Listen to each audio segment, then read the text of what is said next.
Muy buenos días. Este lunes, nuevamente acá en 106.9 Radio. Hablaremos de un tema con Ingrid Hausinger, quien ella trabaja en la Fundación Henry Bolt en su capítulo Centroamérica y tiene una experticia sobre justicia climática, y vamos a hablar de cambio climático, pero también vamos a hablar de justicia climática y vamos a hablar si debemos de dejar de comer carne para cuidar nuestro medio ambiente. Entonces, pongamos mucha atención y damos la bienvenida a Ingrid esta mañana. Muchas gracias, Eri, muchas gracias por la invitación. Un gusto estar con todas ustedes y compartiendo sobre cambio climático y justicia climática, que sí que es un tema fuerte para la mañana, pero es un tema que ya lo tenemos encima y que no podemos obviar tampoco, ¿no? Así que muchas gracias por la invitación. El tema es importante. El día 22, anteayer, fue el Día Internacional contra el Cambio Climático y platicábamos fuera de cabina, Ingrid, precisamente de que varios de nosotros tenemos la noción, sabemos que debemos de preservar el medio ambiente, tenemos alguna idea, según nosotros, de qué es el cambio climático y que no es algo bueno, pero todavía persiste mucha resistencia, sobre todo desde los estados y no solamente las potencias más grandes. Hay resistencia desde Suecia, hay resistencia desde Argentina. No es un tema que solo quien no firma el protocolo de Kioto es el malo de la película, sino que todos tenemos intereses en esto y eso hace de que no avance la lucha contra el cambio climático. Y hay una frase que decías, que empecemos por ahí: no hay marcha atrás.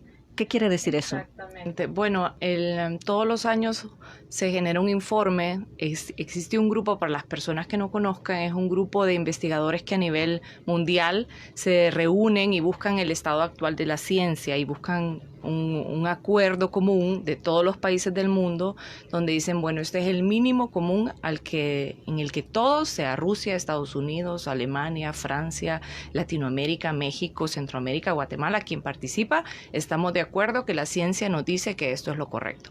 Este año se presentó el sexto informe, que se llama Viviendo al borde, prácticamente, que nos informa, nos confirma que el cambio climático es un efecto de las actividades humanas, que pareciera un chiste que a estas alturas estemos discutiendo eso. Aún discutimos eso. Ya ahora no, ahora dicen con bastante certeza el cambio climático es debido a las acciones humanas y no existe ningún modelo matemático que pueda generar el incremento de la temperatura que estamos teniendo sin incorporar las acciones humanas. Es decir, si los humanos no existiéramos en la Tierra, no se hubiera dado el cambio climático como tal. Hasta hace poco eso todavía era debatible. Hay muchas personas que son negacionistas, principalmente en los Estados Unidos, tendré que decir, algunas personas en Asia, que dicen que el cambio climático o el incremento de la temperatura de la Tierra es un proceso natural. ¿Y qué pasa?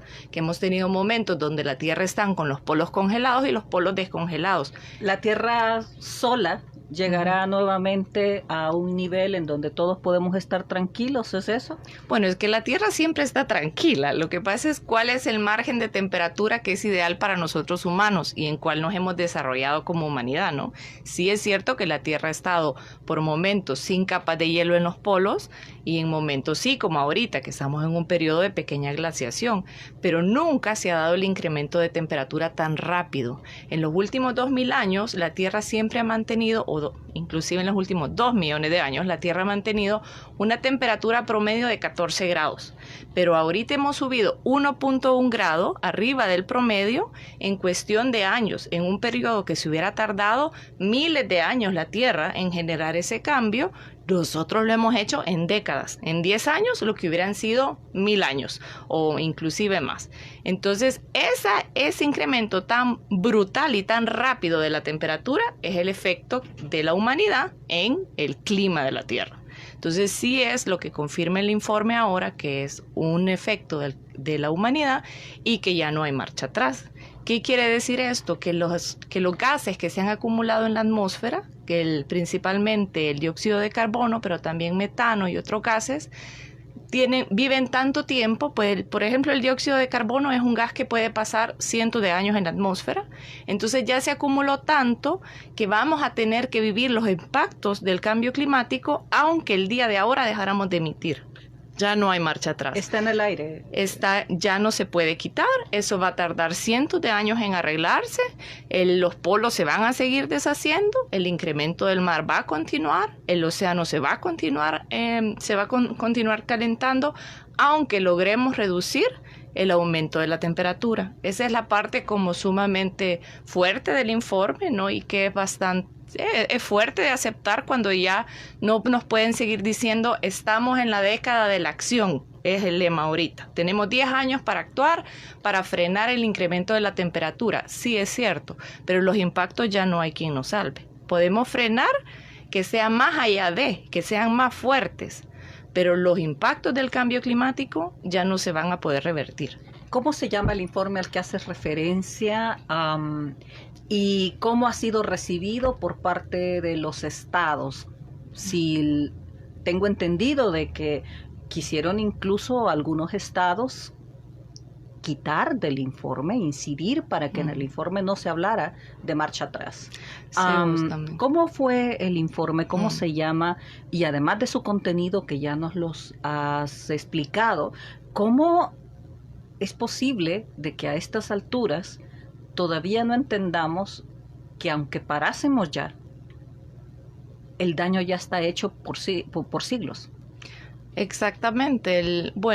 Primero porque hay muchísimos intereses, ¿no? Que no queremos aceptar qué es lo que está pasando con el cambio climático.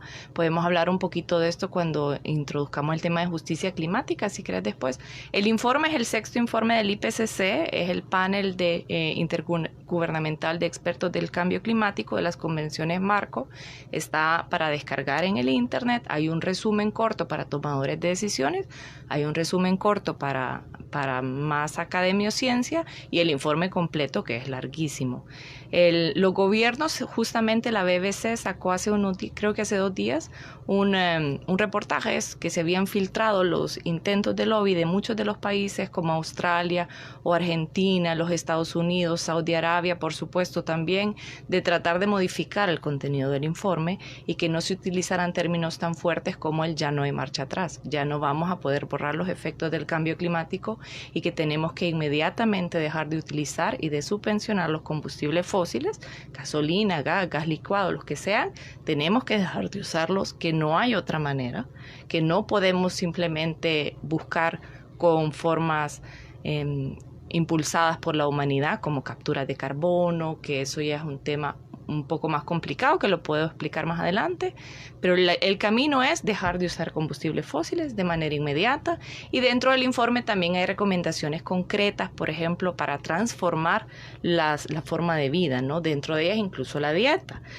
Una de las recomendaciones que se hacen es dejar de comer carne, que desde los estados se promuevan las dietas basadas en vegetales, porque la carne también tiene un impacto muy fuerte en el cambio climático entonces, por ejemplo, Argentina estaba haciendo mucho lobby para que esto se quitara, para que no se hicieran recomendaciones específicas sobre la dieta y se vinculara lo que comemos con el cambio climático. Con lo que ellos producen. Exactamente. Saudi Arabia, por supuesto, quería reducir el tema de reducir los combustibles fósiles. Y así vemos como muchos países mueven sus intereses individuales a costa de la agenda climática y de la gobernanza climática. Y somos ahí los países más vulnerables, los que no tenemos mucha voz, no logramos alzar la voz y no hemos logrado posicionarlos, porque ya van a la COP26, que es la 26 años de estarse reuniendo la Convención Marco y que la gobernanza climática no inicia con la Convención Marco. La primera reunión fue en 1979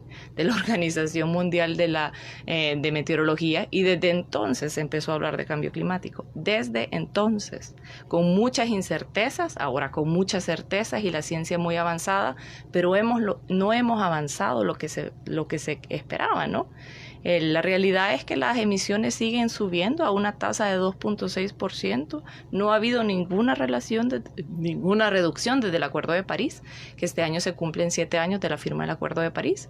no ha habido ningún proceso que de verdad muestre un cambio en los procesos que están generando el cambio climático, y eso es. Comentabas que además de Argentina, Estados Unidos, Saudi Arabia, pero por ejemplo Dinamarca, ¿por qué estar en contra de ni un paso atrás? ¿Qué intereses pueden estarse moviendo? ¿Y cómo se contextualiza esta pelea, tanto desde lo científico como desde lo social, en el contexto COVID, en la situación de COVID? ¿COVID ha aumentado esta situación o ha ralentizado el avance del cambio climático por la paralización que implicó durante unos meses el año pasado las medidas obligatorias de confinamiento?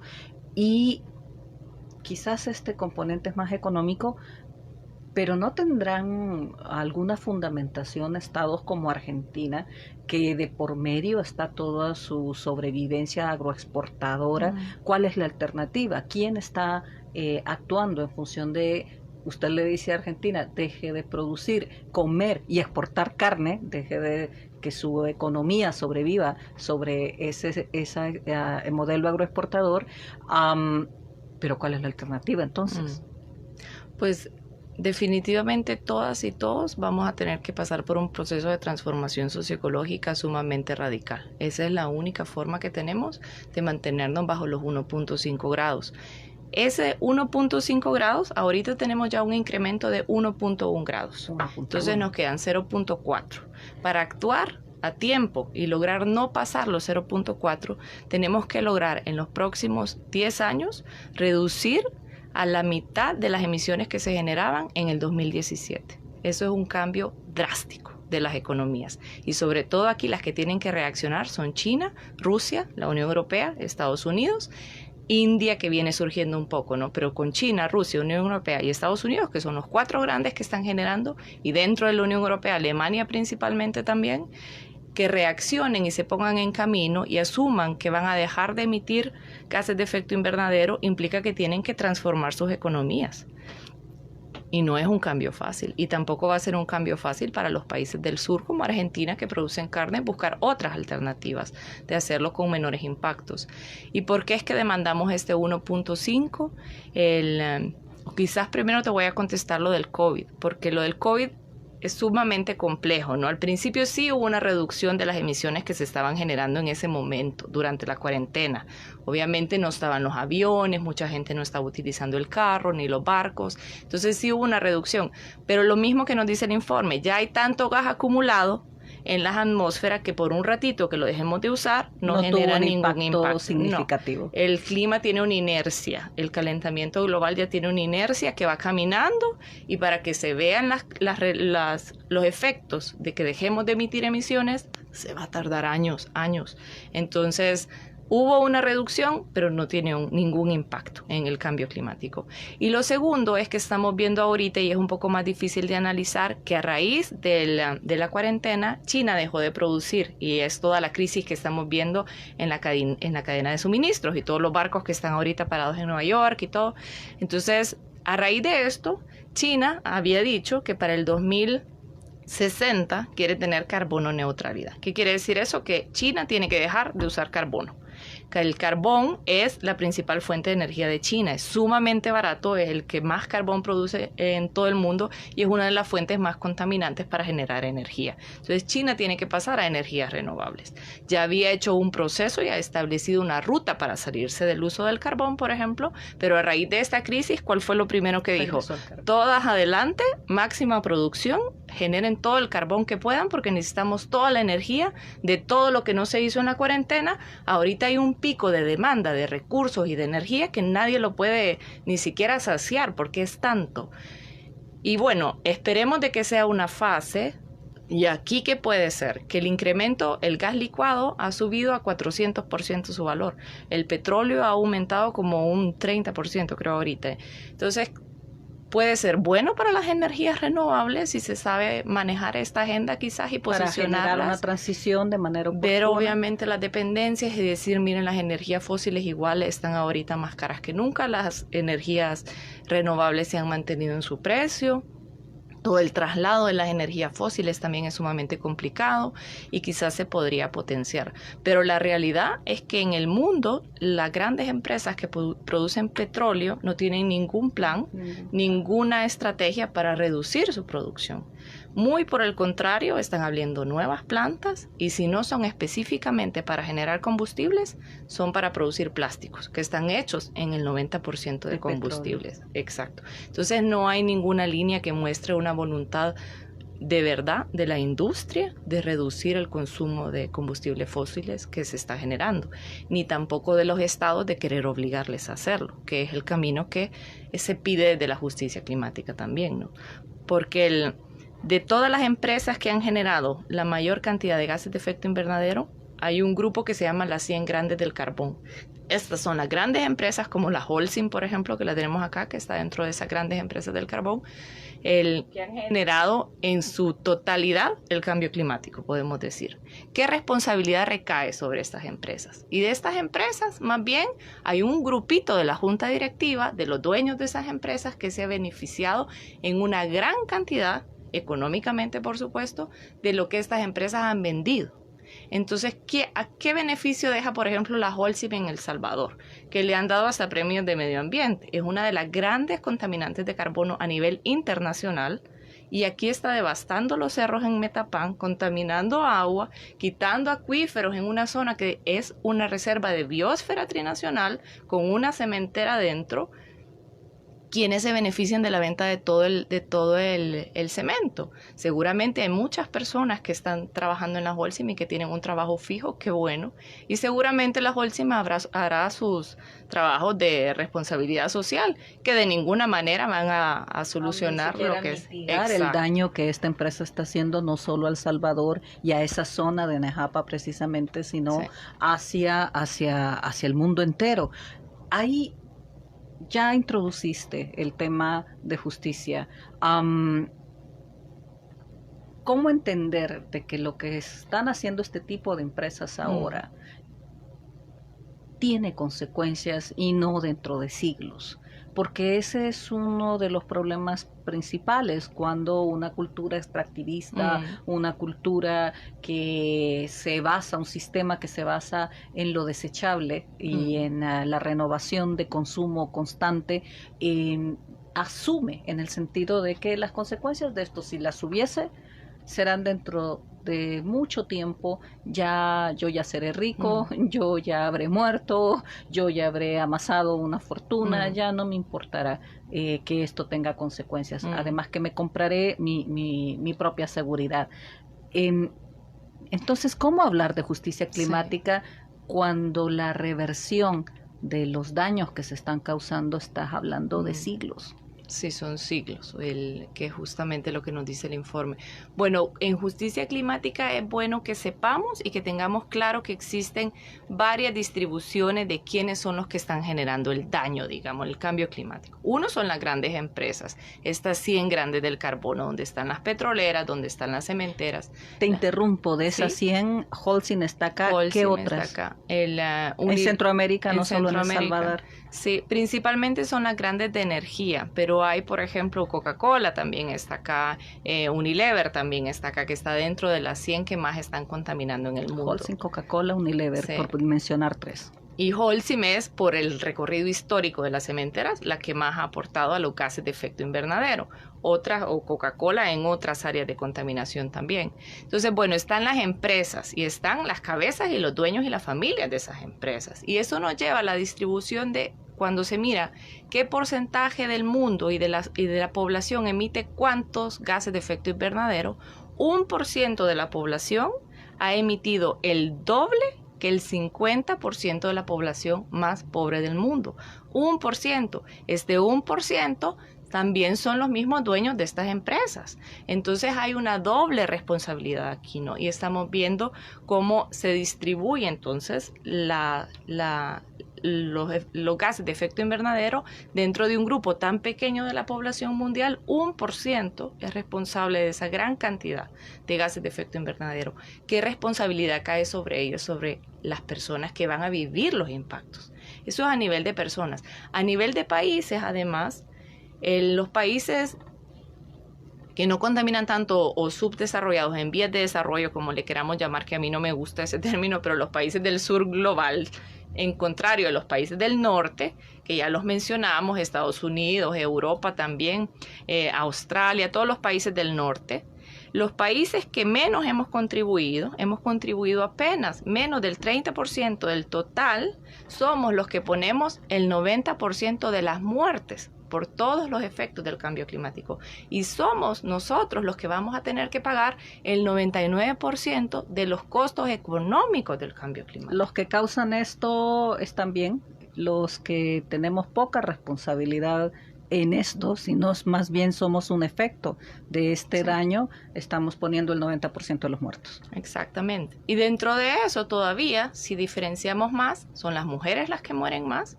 y son por supuesto las poblaciones indígenas las más afectadas o comunidades rurales o costeras, pero sobre todo las mujeres. En la mayoría de desastres climáticos que se ha logrado contabilizar, los índices de muerte de mujeres son mucho mayores porque son las que se quedan con los niños, son las que se quedan cuidando, y ahí es importante ver cómo los roles que se nos atribuyen en la sociedad también nos vuelven más vulnerables al cambio climático en el caso de las mujeres o menos vulnerables al cambio climático en el caso de los hombres, que pueden participar más, formarse más y generan más capacidades para reaccionar al cambio climático.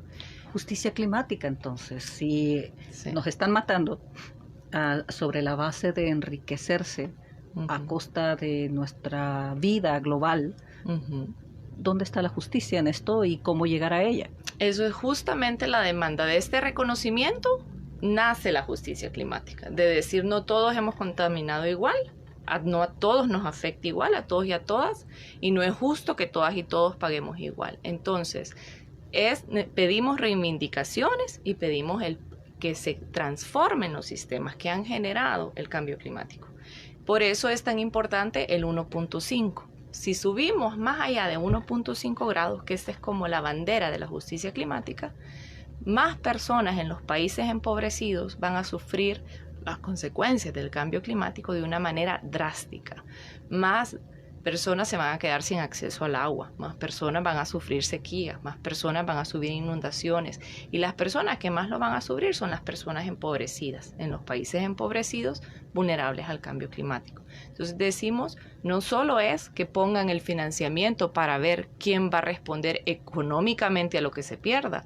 ¿Qué pasa con todo lo que no es económico? Las culturas, los lenguajes, mi territorio, mi casa, mi familia. Mi río. Eso nunca nadie me lo va a poder reponer.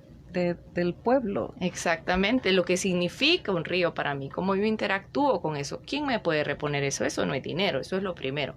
Lo otro es si el financiamiento, se demanda financiamiento para la justicia climática y responsabilidades diferenciadas para quienes han contaminado más, en contrario a quienes no han contaminado tanto, y el cambio inmediato del sistema que está generando el cambio climático, que es el sistema económico extractivista en el que estamos viviendo actualmente, que busca producir más y exportar más y vender más en un mundo finito, como que si no existiera un fin para el consumo de los recursos. Entonces esas son las demandas de justicia climática. ¿Cómo la podemos lograr? Eso es complicado, Obviamente tenemos que tratar de unirnos, de hacer lobby. La próxima semana empieza la convención marco, la que es la COP26 en Glasgow. Es importante que los países del sur presenten una postura junta y que no se dejen influenciar y que presionen y presionen a los países del norte a que reconozcan sus responsabilidades, que pongan el financiamiento que han ofrecido, porque hay un compromiso desde el Acuerdo de París que el financiamiento climático son $1.000 millones anuales. Eso no alcanza para empezar. De todos los estudios que tratan de calcular cuánto es el costo que genera el cambio climático, andan mucho por el doble o el triple de eso. Y se oye bastante cuando uno dice $1.000 millones. En proporción a las ganancias de las empresas, de las 100 empresas principales a las que has hecho referencia, no es nada. No es nada. Y en proporción a lo que se invierte en armas anualmente. En la guerra se invierten 2 billones, o sea, se invierte 200 veces más de lo que se está pidiendo para la justicia climática, y ahí no hay problema de dónde se va a sacar ese dinero, ¿no? Pero para la justicia climática no se ha logrado llegar, están en los 79 ahorita, y todos los años los países dicen que van a dar más dinero, pero de ahí se retractan, de ahí ahora están hablando de canjear deudas por bonos de carbono, y cada vez se les ocurren mecanismos más nuevos para evadir. Cabal, y no dejar de producir. Entonces, por ejemplo, hay cosas como los bonos de carbono. Los bonos de carbono lo que busca es que las empresas del norte, puede ser la misma Holcim, con su sede puede ser aquí o en otro lado, diga, bueno, yo no voy a dejar de producir emisiones, pero le voy a pagar a El Salvador o a Nicaragua para que cuide esa zona de bosque, porque ahí ese bosque está captando las emisiones que yo estoy generando. Por lo que nos estás explicando, que nos dijiste más temprano de esta conversación, es que cualquier cosa que hagas ya no lo reviertes. Lo que tienes que hacer es dejar de hacerlo ya para que el proceso de reversión al menos inicie. Exactamente. Lo único que de verdad puede generarnos no pasar los 1.5 es la decarbonización de la economía. Digamos. De verdad generar procesos económicos que logren mantener nuestro estilo de vida, no como lo tenemos ahorita, pero en dignidad para la mayoría, y que no generen gases de efecto invernadero en las cantidades que se está generando ahorita. Eso va desde las películas de Hollywood, que generan cantidades ridículas de gases de efecto invernadero para generar todos los estallidos y las bombas y todo lo que ponen en estas películas que nos encantan, pero si nos ponen a escoger entre una película o la vida de tus hijos, yo diría, bueno, yo creo que la mayoría vamos a escoger. Yo tengo una hija de 5, mi hija va a crecer en un mundo probablemente de 3 grados, arriba de 3 grados. Yo no creo que logremos mantenernos ahorita bajo los 1.5. Entonces nos tenemos que preparar. ¿Qué va a pasar? Sí, prepararnos y seguir peleando porque se reduzca lo más que se pueda. Pero tenemos que tener claro que implica una transformación radical de nuestro sistema de vida, de viajar menos, de no comer carne, de no utilizar plásticos, de tratar de modificar nuestros medios de transporte, y que todas esas transformaciones radicales solo pueden venir desde el Estado, porque no lo podemos hacer solamente a nivel personal. Y son los estados quienes tienen que tomar aquí de verdad la iniciativa y tener un liderazgo. Es interesante cómo se juega con el ansia de las personas de sentirse cómodo, de sentirse confortable, porque está poniendo su granito de arena o porque está haciendo algo. Y entonces tienes contradicciones fuertes de personas que ocupan pajillas no desechables y se sienten muy cómodas pidiendo en un restaurante que no le den pajillas plásticas, pero que en su casa ocupa lavadora, ocupa secadora, ocupa lavaplatos, y entonces también es interesante cómo se responsabiliza a los pobres de lo que sucede, el uso de leña para cocinar en el área rural, por ejemplo, que tiene su impacto, pero no puedes comparar el impacto de población que tiene que usar leña para cocinar cotidianamente con Holcim, por ejemplo, la producción de una cementera. ¿Cómo poder manejar desde lo que acabas de decir, que es una responsabilidad de estados, y hay estados que tienen mayor responsabilidad en esto, sin que eso implique que no vamos a hacer nada los del día a día, como individuos, como mujeres y hombres, que algo tenemos que hacer en lo personal, pero que está claro de que el compromiso individual puede quedarse demasiado corto, por supuesto hay que hacerlo, pero que no tendrá mayor impacto si esto no logra empezar a revertirse desde las grandes empresas y desde el rol de los estados en ello. Sí. Bueno, yo creo que para lograr cambiar a las grandes empresas tenemos que cambiar las y los consumidores. El consumo. Entonces, si nosotros empezamos a cambiar en nuestra vida diaria, empezamos a mostrar otros patrones de consumo más consciente, y si no voy a utilizar la pajilla, que a mí me parece bien, es una cosa chiquita, pero que manda un mensaje, y es un mensaje político, es decir, yo no quiero utilizar plástico de un solo uso, y yo quiero que me den alternativas también, o dejar de comprarse tanta ropa. La ropa también está hecha de plástico y se generan grandes cantidades de gases de efecto invernadero por toda la industria de la moda rápida, de Zara, Bershka, Simán, todas estas tiendas que nos hacen creer que necesitamos cambiar ropa constantemente. cambiar celular todos los años, cambiar la televisión cada año. Un patrón de consumo. Todo lo que consumimos y consumimos y consumimos sin conciencia es lo primero que tenemos que cambiar a nivel individual. Si nosotros no cambiamos, tampoco las empresas se van a ver forzadas a. No lo van a hacer solo por voluntad propia, eso lo tenemos que tener claro. Tiene que obligar el Estado, y para que el Estado lo haga, nosotros tenemos que crear un movimiento social que le diga a nuestros gobernantes, hombres y mujeres, aquí estamos y queremos un cambio. Y queremos de ustedes que le exijan a las grandes empresas transnacionales que limiten su producción, que eso se oye bien duro de decir, que busquen otras formas de producción, productos que duren más, productos que consuman menos y que no necesariamente implique menos ganancias para las empresas, aunque debería de, pero eso es más duro todavía, así que no lo voy a poner, pero por lo menos sí que limiten su producción, que limiten la cantidad de recursos y de gases que están generando. Eso tiene que venir desde arriba, y para que eso pase tenemos que cambiar nosotros en nuestra vida diaria. Si yo sigo consumiendo y tomando Coca-Cola todos los días, ¿cómo voy a exigirle al gobierno que le reduzca la Coca-Cola, el uso del agua en el acuífero de Nejapa, que está dejando sin agua y que están sin ningún tipo de monitoreo prácticamente, y yo tomándome la Coca-Cola? Entonces, aún así, es cierto lo que estás planteando, pero aún así, una población porcentualmente mínima de un país o dentro de un país que no consuma Coca-Cola, en relación al impacto de la publicidad, al impacto de falta de controles para con esta empresa, sobre todo por parte de algunos estados, hace que el esfuerzo sea hasta frustrante en determinado momento. Y si ¿cómo combinar esa conciencia individual que se genera colectiva, que puede empujar a las grandes empresas a cambiar sus patrones de oferta en función de que el consumo los está obligando a cambiar esa producción?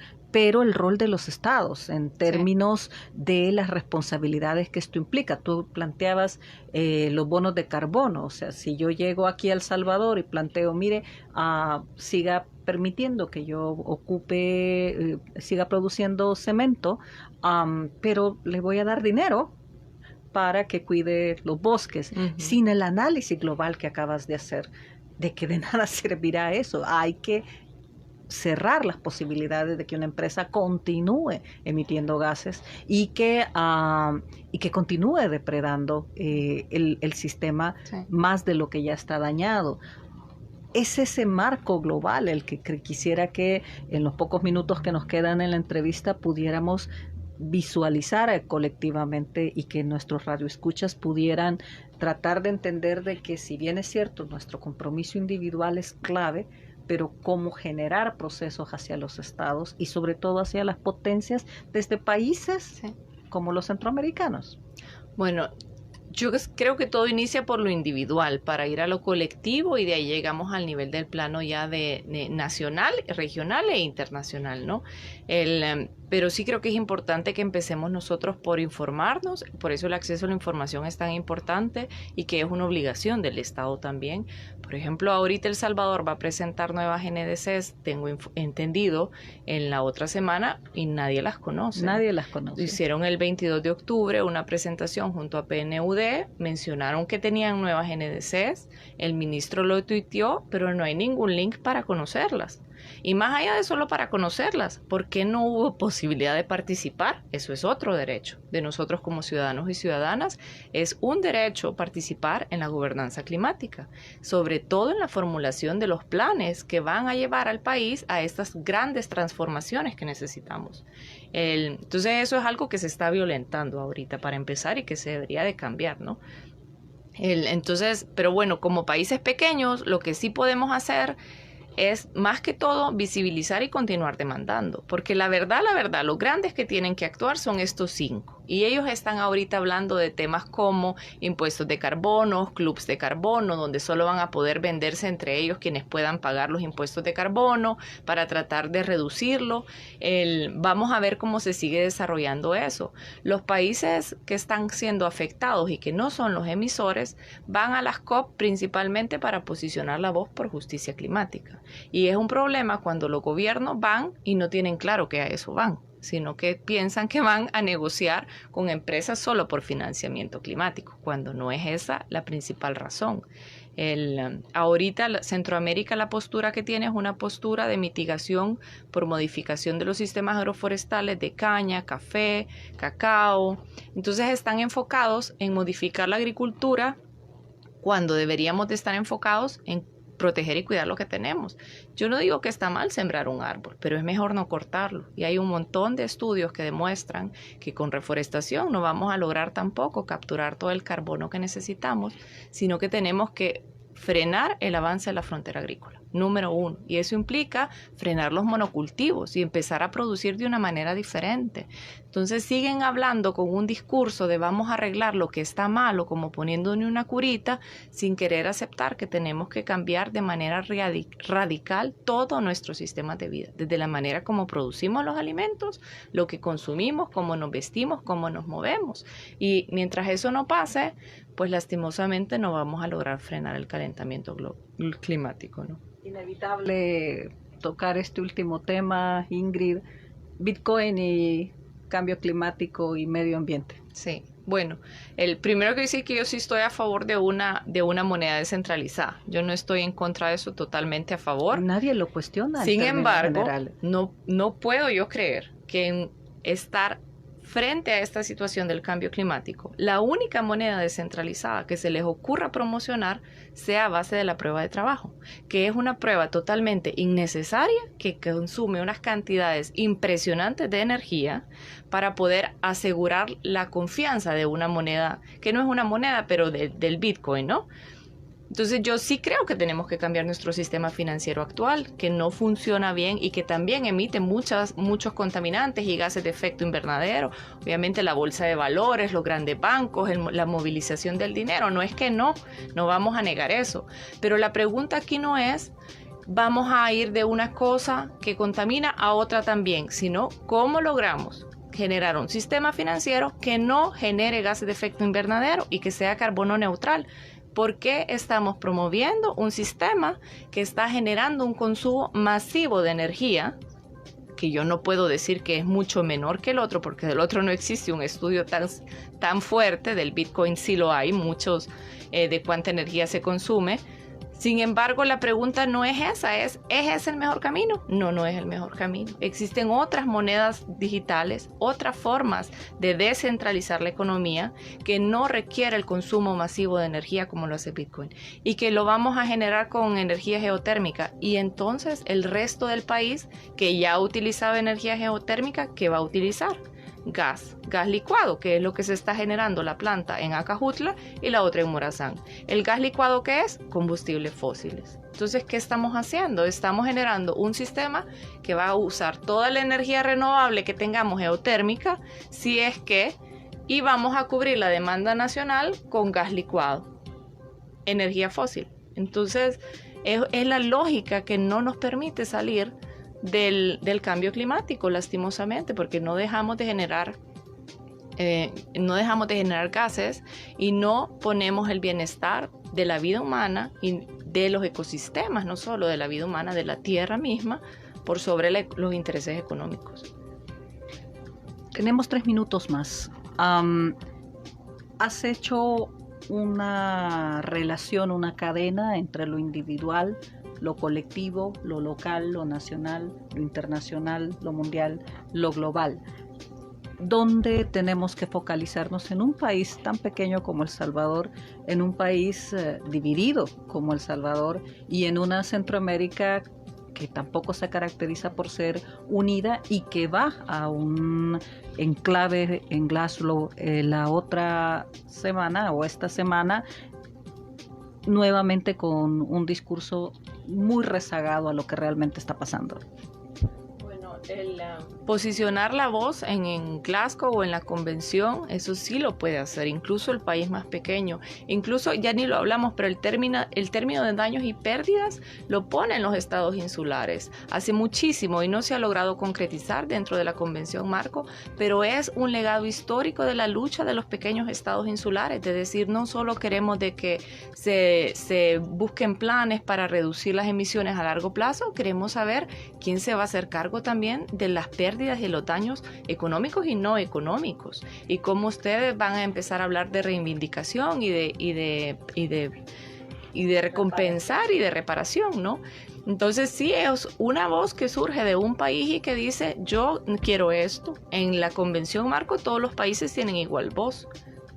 Obviamente no tienen igual poder, eso sería mentir, pero tienen igual voz, igual oportunidad de participar, igual oportunidad de negociar. Y si se juntan y de verdad presionan, podría entonces sí llevarnos a tener un sistema que tenga un mecanismo para poder responder a daños y pérdidas, que actualmente no lo tenemos. Eso es como un poco a nivel internacional. A nivel nacional tenemos que empezar, creo yo, bueno, aparte de todas las obligaciones del Estado que van desde obviamente acceso a la información, generar información climática, participación, protección a los defensores y a las defensoras, la ratificación del acuerdo de Escazú, y ahí la lista sigue y sigue, protección de las áreas protegidas, pero también tenemos que empezar el proceso de transformación. Eso creo que es tan urgente como lo otro. Empezar a transformar las mentes de las personas que vivimos en esos territorios tan vulnerables, saber que vamos a tener que adaptarnos de manera transformativa, que vamos a tener que cambiar, ver qué vamos a cambiar y que eso se haga de una manera ordenada. Es lo mismo como con el Bitcoin. Ok, hay que cambiar el sistema centralizado del dólar porque no funciona. Eso es una discusión muy económica. Pero ¿por qué no hubo una discusión climática a la par de esa discusión? Porque todo y la crisis más grande que tenemos enfrente es la crisis climática. No va a ser ni la economía, no va a ser ni la pobreza, ni la de salud. Es la crisis climática. Y todo debería de priorizar la crisis climática, cualquier decisión que se realice en este territorio. Entonces, ahorita eso está totalmente desconectado uno de lo otro, y lo que tenemos que hacer es eso. Y desde el Ministerio de Medio Ambiente, a quien le compete posicionar este tema en la mesa, es quien se tiene que pronunciar y decir: bueno, señores, yo entiendo que ustedes quieran proponer esto por el tema económico, generación de trabajos y todo lo demás, pero a largo plazo nos va a llevar a más vulnerabilidad en los territorios, nos va a llevar a más cambio climático, nos va a llevar a una economía que no está aportando y que nos vuelve más vulnerables. El Ministerio de Medio Ambiente tiene la obligación de dar a conocer cuáles son sus propuestas que llevará esta semana. Si ya lo dijeron por Twitter deberían de agregar un link para que todos conociéramos qué se va a decir en un enclave de tanta importancia con respecto a El Salvador. Sí. Ingrid Hasenhauer, ella ha estado acá de parte de la Fundación Bold. Bienvenida siempre. Espero que no sea la primera ocasión, no sea la última. Ha sido una entrevista muy importante para todos nosotros. No, gracias a ti por la invitación, Celia, con gusto cuando quieras. Ha estado con nosotros Ingrid Hausinger de la Fundación Bold, hablando en el marco del 22 de octubre, Día Internacional contra el Cambio Climático, sobre justicia climática y sobre la necesidad de tomar acciones inmediatas en un contexto donde ya no hay marcha atrás. Muy buenos días. Ya regresamos con Primera Vista, la información de primera mano.